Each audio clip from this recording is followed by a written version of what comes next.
Today I'm going to actually restrain myself and try and keep in this tiny little space here with the microphone because the battery is low on the other one, so you wouldn't hear me. Well, they tell me you can't hear me anyway, but all the better for you. We'll do our best. So as you know, today is often a day that people make, quotes, New Year's resolutions. You know what happens to them. I mean, the resolutions. 4 or 5 days, a couple of weeks, doesn't work. And you know, that's a really bad custom. Not just because it doesn't work, but because you're approaching it the wrong way. By which I mean, in the spiritual life, you know, especially, but in today's culture as well, we already have too much that we're doing. We shouldn't be adding other things. If you want to make a resolution, decide to do less. I know young people are really good at multitasking, and God bless them. Often it's necessary, I suppose, in today's frenetic culture, but and an old Christian saying, St. Ignatius of Loyola, for example, said, "Age quod agis," do what you're doing. If you're doing a thing, do the thing and be present to it. So that's already one piece of advice. But it goes beyond external activities. The fact is, the further you go in the spiritual life, and you probably wouldn't be here this morning if you weren't somewhat advanced in the spiritual life, you go by subtraction and not by addition. You subtract things, you don't add them. I don't just mean you subtract vices and, you know, subtract, you know, what's preventing you from moving forward.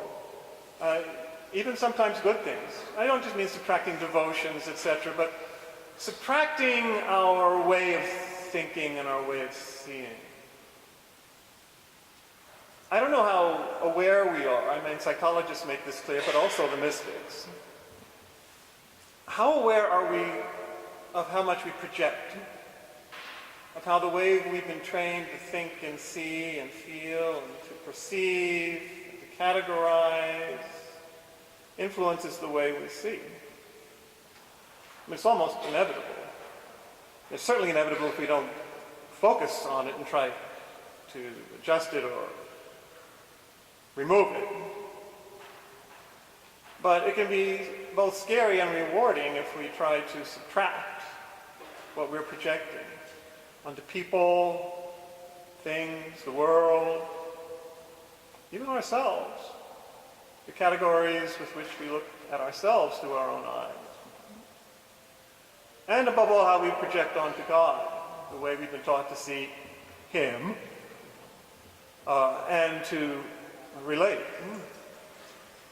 And a lot of that is, of course, necessary and helpful, especially in our early years. But as I say, the further you go in the spiritual life, the further you try to mature, even as human beings for that matter, let alone Christians, you have to try and see with new eyes.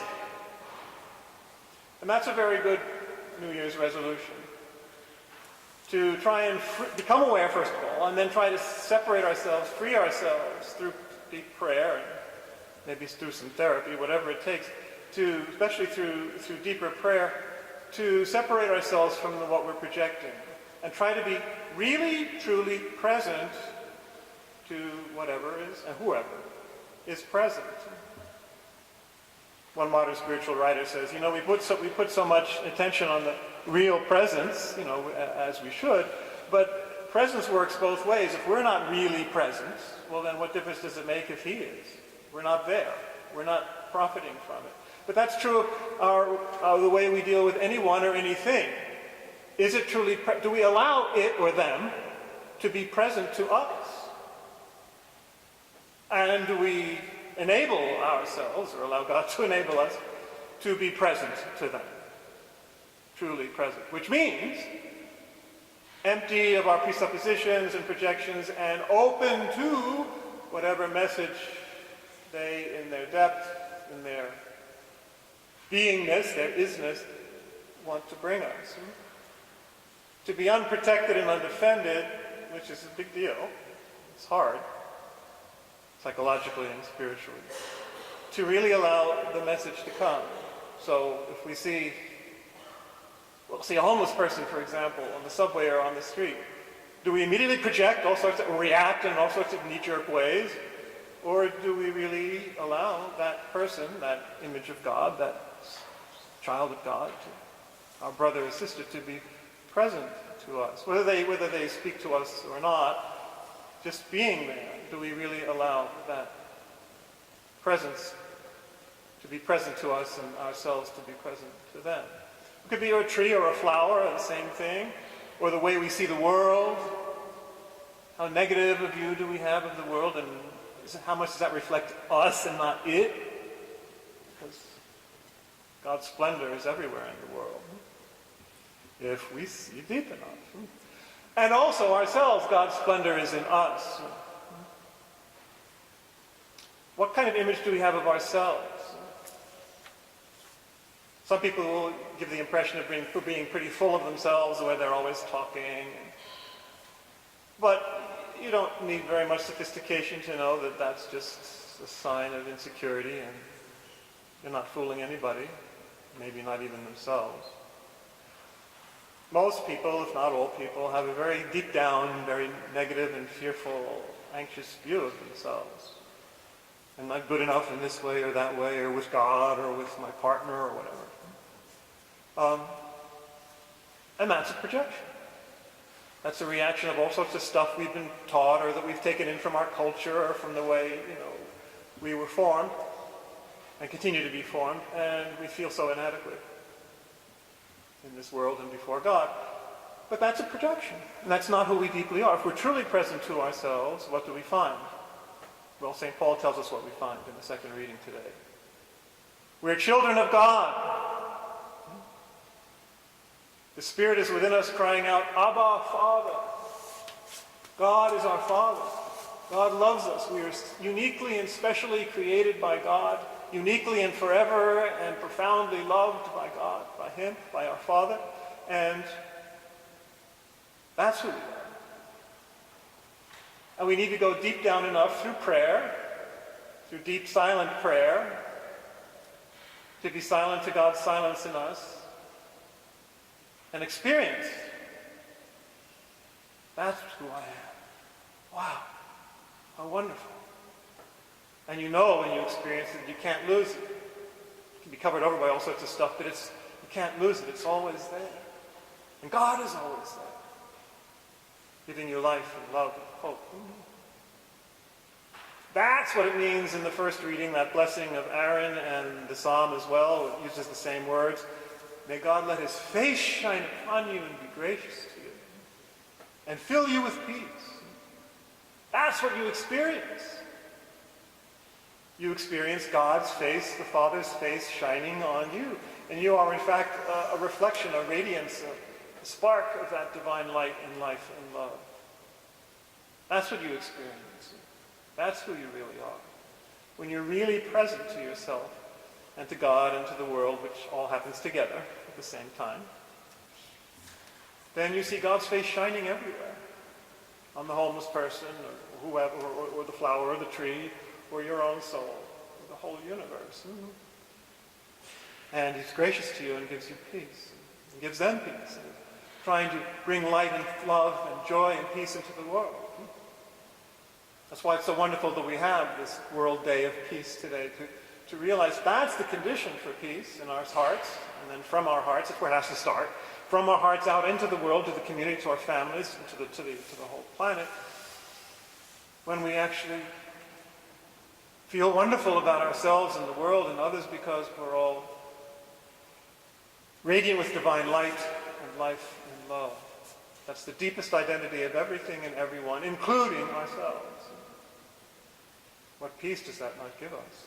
What confidence, what joy that we can then spread to others who are themselves the bearers of God's image. And that's what it means for Mary to be our mother. Mary is giving birth to Christ in us. Mary is giving birth to us as other Christs, as children of God, as her children, as the Father's children. So that's the promise of this feast as well, to be truly present to who we are as Mary tries to give us birth. As she gave birth to her firstborn son, she gives birth to the rest of her sons and daughters in that same way, of bringing joy and peace and our discovery of our true identity to ourselves. That's the great promise that we're offered. And it means, make a resolution if you want to take a retreat this year or to cultivate a deeper prayer life. But it's also just in the midst of all your multitasking, if I may offer this last piece of suggestion, just stop for a second. Stop your thinking, stop your moving physically, stop every precept, and just be present. Try and just jolt yourself into a new eye of just being present. Take the risk of just being present to whomever or whatever you're seeing. Just for 5 seconds. And see if that already doesn't make a difference.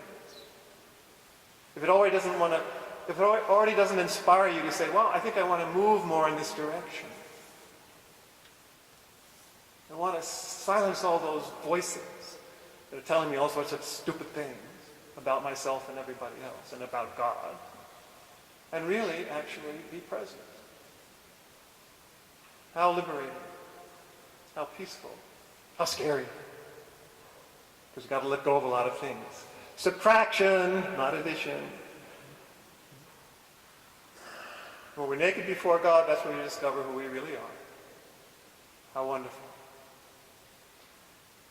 It's only when everybody begins to experience that can there be peace in our world.